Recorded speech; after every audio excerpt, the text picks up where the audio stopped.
Welcome back students.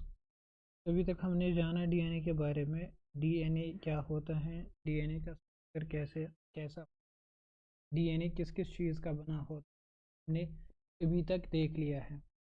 जैसा कि हमने पहले ही डिस्कस किया है, डीएनए जो है वो जेनेटिक मटेरियल है। एक सेल के जेनेटिक मटेरियल होता है डीएनए। लेकिन ये आज हम जानते हैं कि डीएनए जेनेटिक मटेरियल होता है सेल के अंदर। लेकिन 90s में क्या था, 90s में कंफ्यूजन था कि ये जेनेटिक मटेरियल सेल के अंदर जो है ये प्रोटीन है या डीएनए है। यानी डीऑक्सीराइबोन्यूक्लिक एसिड एक्ट करेगा जेनेटिक मटेरियल सेल के अंदर, या प्रोटीन एक्ट करता है सेल के अंदर जेनेटिक मटेरियल। तो पहले पहले माना जाता था, साइंटिस्ट्स में बड़ा कंफ्यूजन था इसको लेकर। पहले पहले ज़्यादा एविडेंसेस थे कि प्रोटीन ही जेनेटिक मटेरियल एक्ट करता है, क्योंकि साइंटिस्ट्स में ये देखा जाता था, साइंटिस्ट ये देखते थे कि सेल के अंदर एबंडेंट क्वांटिटी में प्रोटीन्स प्रेजेंट होते हैं और डीएनए उतना प्रेजेंट नहीं होता है। तो साइंटिस्ट समझते थे कि प्रोटीन ही जेनेटिक मटेरियल एक्ट करेगा। लेकिन फिर कुछ एक्सपेरिमेंट्स के थ्रू हमें पता चला कि डीएनए ही जेनेटिक मटेरियल है। वो कैसे पता चला? बहुत सारे एक्सपेरिमेंट्स हुए बहुत सारे साइंटिस्टों के द्वारा, तो उससे हमें पता चला कि डीएनए ही जेनेटिक मटेरियल एक्ट करता है। तो इसमें आज हम देखेंगे एक एक्सपेरिमेंट हम डिस्कस करेंगे अभी। उस एक्सपेरिमेंट का नाम क्या है? वो एक्सपेरिमेंट की थी एक साइंटिस्ट ने 1928 में, जिसका नाम था ग्रिफ्थ। तो इसको हम बोलते हैं ग्रिफ्थ एक्सपेरिमेंट। तो इसको हम बोलेंगे ग्रिफ्थ्स एक्सपेरिमेंट। तो ये हम देखेंगे आज ग्रिफ्थ्स एक्सपेरिमेंट में क्या हुआ, कैसे हुआ और क्या पता चला इस चीज़ में है। तो ग्रिफ्थ ने क्या किया? ग्रिफ्थ वर्क कर रहा था एक बैक्टीरिया के ऊपर जिसका नाम है स्ट्रेप्टोकोकस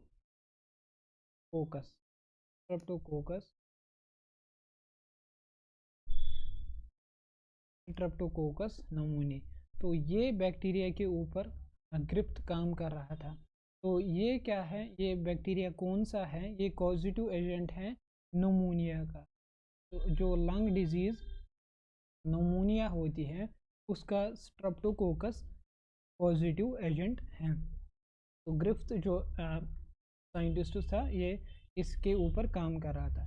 अब जब इसने कल्चर किया है इस स्ट्रेप्टोकोकस नमूनिया बैक्टीरिया को, एक कल्चरल डिश में कल्चर करने लगा, तो इसने क्या देखा? इसने देखा टू टाइप्स ऑफ कॉलोनीज बन के आ गई। दो कॉलोनीज, जो कॉलोनीज बनी वहाँ पे, वो टू टाइप्स के बने। एक कॉलोनी जो है वो शाइन कर रही थी, एक कॉलोनी जो है वो शाइन कर रही थी, और दूसरी कॉलोनी जो बनी वो शाइन नहीं कर रही थी। तो इसको बोला गया एस टाइप, और इनको बोला गया रफ टाइप यानी R type. S mean smooth और आर मीन्स। तो ये हमारे पास कल्चरल डिश में दो कॉलोनीज बन के आई। तो ग्रिफ्थ ने क्या देखा, जब कल्चरल डिश में इनको कल्चर किया गया तो उन्होंने देखा दो कॉलोनीज बन के आती हैं, एक को बोला एस टाइप और दूसरे को बोला आर टाइप। तो ये दो स्ट्रेन्स हुए। अब इस बैक्टीरिया के दो स्ट्रेन्स हुए। तो अब क्या मसला हुआ? ये जो एस टाइप हैं, ग्रिफ्थ ने देखा एस टाइप जो नमूनेकोकस बैक्टीरिया है, एस टाइप बैक्टीरिया जो है, ये क्या कर रहा है? जब इसको हम माइस में इंजेक्ट करते हैं, तो जब हम इसको माइस में इंजेक्ट करते हैं, ये माइस जो है ये अलाइव था, ये जिंदा माइस के बॉडी में हमने इंजेक्ट किया एस टाइप स्ट्रेप्टोकोकस नमूनिया को, इस बैक्टीरिया को हमने इंजेक्ट किया। तो ग्रिफ्थ ने क्या देखा? ग्रिफ्थ ने देखा कि ये जो माइस हैं, ये माइस डेड हुआ, ये मर गया, ये माइस जो है माइस डाइड। तो दूसरा स्ट्रेन जो ग्रिफ्थ ने देखा, आर टाइप जो स्ट्रेन था इस बैक्टीरिया का, अब इसने ग्रिफ्थ ने दूसरी बार इसको माइस में इंजेक्ट किया, और ये माइस फिर से नया लिया, एक लाइव माइस लिया, तो इसने क्या देखा, आर टाइप को जब माइस के साथ इंजेक्ट किया तो ये माइस मरा नहीं, ये डेड नहीं हुआ, माइस जो है ये अलाइव ही रहा, ये ज़िंदा ही रहा। तो इसने क्या यहाँ पे कंक्लूड किया, इसने कंक्लूजन निकाला, जो एस टाइप स्ट्रेन है इस बैक्टीरिया का, ये वायरुलेंट है, यानी ये डिजीज़ कॉज करता है। और ये जो आर टाइप है ये नॉन वायरुलेंट है, यानी ये डिजीज़ कॉज नहीं करेगा। जब एस टाइप को इंजेक्ट किया गया माइस में नमूनिया हुआ और माइस जो है मर गया। इसी तरह आर टाइप जो है जब माइस में इंजेक्ट किया गया इसने नमूनिया कॉज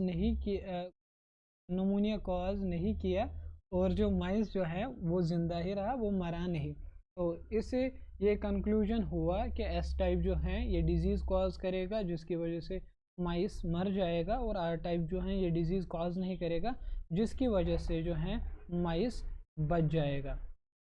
असल में इसके पीछे बैकग्राउंड क्या है, इसके पीछे बैकग्राउंड है सिंपल। जो एस टाइप है, अगर हम मानेंगे ये बैक्टीरिया हमारा है, ये बैक्टीरिया हमारा, तो ये एस टाइप जो हैं ये अपने सराउंड में एक पॉलीसैकेराइड म्यूकस लेयर बनाता है।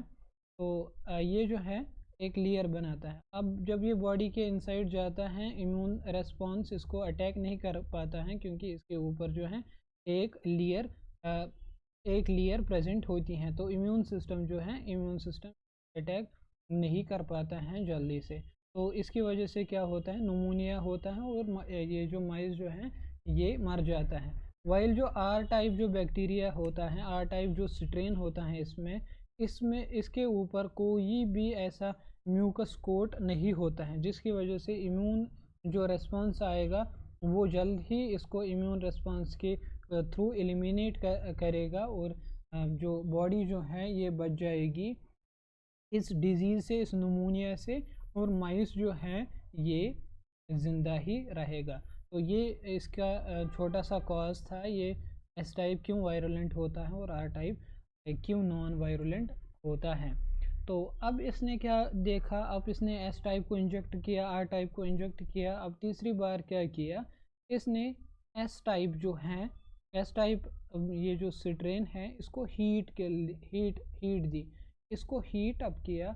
हीट करने से क्या होता है, कोई बैक्टीरिया जो होता है, कोई बैक्टीरिया जो ये जो इस पे बैक्टीरिया था स्ट्रेप्टोकोकस नमूने, ये थर्मोस्टेबल नहीं है, यानी अगर इसको हीट करेंगे तो ये बैक्टीरिया जो है ये किल हो जाता है। अब इसने क्या किया, एस टाइप को हीट किया और इसी को फिर माइस के अंदर इंजेक्ट किया।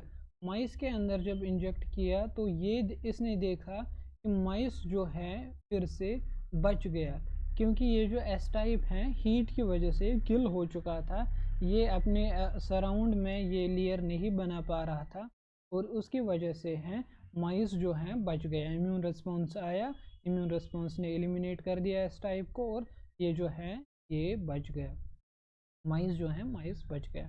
अब फोर्थ टाइम इसने क्या किया, हीट किल्ड एस टाइप लिया। एस टाइप जो स्ट्रेन है इसका ये अभी भी हीट किल्ड ही है, हीट किल्ड है। और उसके बाद क्या किया, उसके बाद आर टाइप जो है, आर टाइप इन दोनों को मिक्स करके, एस टाइप हीट किल्ड और आर टाइप जो है ये नॉर्मल थे, ये अलाइव ही थे, और उसके बाद जो है इन दोनों को मिक्स करके माइस में इंजेक्ट किया। अब इसने क्या देखा, अब इसने देखा क्योंकि एस टाइप जो हीट किल्ड होता था वो डिजीज़ कॉज नहीं कर रहा था, आर टाइप तो पहले से ही पता है ये भी नॉन वायरुलेंट है, तो हमारे हिसाब से होना क्या चाहिए था, ये जो माइस जो हैं ये अलाइव ही रहना चाहिए था। लेकिन इसने क्या देखा, ये माइस जो है ये ज़िंदा नहीं रहा, बल्कि ये माइस जो हैं राइट, तो ये माइस जो हैं डेड हो गया। इसका क्या रीज़न है, ये अब इसने बोला रीज़न क्या है, ग्रिफ्थ ने इसमें कंक्लूजन क्या निकाला, तो ग्रिफ्थ ने बोला कि एस टाइप जो हीट किल्ड था और आर टाइप जो अलाइव था जो कि नॉन वायरुलेंट था, अब जब इन दोनों को हमने मिक्स करके एक माइस में डाला तो माइस जो है वो डेड हो गया। वो क्यों डेड हुआ? क्योंकि एस टाइप में कुछ ऐसा मॉलिक्यूल था, कोई ऐसा मॉलिक्यूल था, अब इसने नहीं बताया डायरेक्टली ये डीएनए है, उसको खुद भी नहीं पता था। तो इसने बोला कुछ ऐसा मॉलिक्यूल है जो एस टाइप से निकल कर आर टाइप को ट्रांसफॉर्म किया, आर टाइप को नॉन वायरुलेंट से वायरुलेंट में कन्वर्ट किया, यानी ट्रांसफॉर्म किया। तो क्या ग्रिफ्थ ने इससे क्या रिजल्ट निकाला? ग्रिफ्थ ने इसे रिजल्ट निकाला जो एस टाइप था, एस टाइप जो था, जो कि लास्ट वाले केस में हीट किल्ड था, जो कि हीट किल्ड था। तो इसने बोला, ग्रिफ्थ ने कंक्लूजन निकाला एस टाइप बैक्टीरिया से कोई ऐसा मॉलिक्यूल बाहर आया जो कि आज हम जानते हैं डीएनए है, और वो आर टाइप के बॉडी में चला गया। आर टाइप जो है, आर टाइप बैक्टीरिया जो है इसमें चला गया, और इस आर टाइप को नॉन वायरुलेंट से कन्वर्ट किया, नॉन वायरुलेंट से कन्वर्ट करके वायरुलेंट में बदल दिया। इसको नॉन वायरुलेंट से बदलकर वायरुलेंट में कन्वर्ट किया। तो इसको हम बोलते हैं ट्रांसफॉर्मेशन। इस फिनोमेना को क्या बोलते हैं? ट्रांसफॉर्मेशन। तो ट्रांसफॉर्मेशन किसको बोलते हैं? जब एस टाइप बैक्टीरिया से कोई मॉलिक्यूल बाहर आया और आर टाइप को नॉन वायरुलेंट से वायरुलेंट में कन्वर्ट किया, इस प्रोसेस को हमने बोला ये प्रोसेस ऑफ ट्रांसफॉर्मेशन है। तो और ग्रिफ्थ ने ऐसे सच डीएनए का नाम नहीं बोला, लेकिन ग्रिफ्थ ने बोला कोई मॉलिक्यूल है जिसको इसने नाम दिया ट्रांसफॉर्मिंग प्रिंसिपल। Transforming principle. तो ट्रांसफॉर्मिंग प्रिंसिपल का नाम दिया इसने। तो ये हमें समझ आया कि एस टाइप से कुछ बाहर आता है जो आर टाइप को कन्वर्ट कर देता है।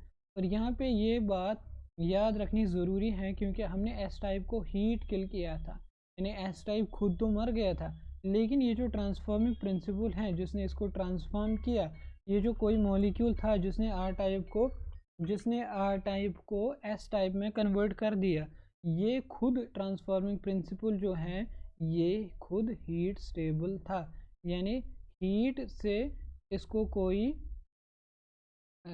इसमें कोई चेंज नहीं आई। तो ये खुद जो ट्रांसफॉर्मिंग प्रिंसिपल है ये खुद हीट स्टेबल था, तभी इसको हीट किल करके भी ये अपना काम इसी तरह से कर रहा है। तो यहाँ पे हम फिर से और एक बात ऐड करेंगे। जब आर टाइप जो है, आर टाइप में ये ट्रांसफॉर्मिंग प्रिंसिपल इंसर्ट हुआ, इसने आर टाइप को एस टाइप में कन्वर्ट कर दिया। अब ये आर टाइप हुआ एस टाइप में कन्वर्ट, तो ये क्या करेगा? ये फिर से अपने सराउंड में म्यूकस लेयर बनाएगा। ये अपने सराउंडिंग में म्यूकस लेयर बनाएगा, जिसकी वजह से है इम्यून रिस्पॉन्स को अटैक नहीं कर पाएगा, इम्यून सिस्टम इसको अटैक नहीं कर पाएगा। और ये जो पहले आर टाइप था अब एस टाइप में कन्वर्ट हुआ, ये जो है माइस में जब इसको इंसर्ट करेंगे और ये माइस जो है ये माइस डेड हो जाएगा। तो इससे हमें थोड़ा आइडिया मिला कोई ऐसा मॉलिक्यूल है जो कि एक नॉन वायरुलेंट टाइप को वायरुलेंट टाइप में कन्वर्ट कर देता है। तो इससे थोड़ा बहुत हिंट मिली साइंटिस्ट्स को, ऐसा कोई मॉलिक्यूल है जो एक सेल से बाहर निकलकर दूसरे सेल को ट्रांसफॉर्म कर सकता है। तो आगे भी इसके ऊपर फिर बहुत सारे साइंटिस्टों ने काम किया, जो कि हम इसे आगे लेक्चर्स जो होंगे उनमें डिस्कस करेंगे। तो अभी के लिए इतना काफ़ी है। Thank you.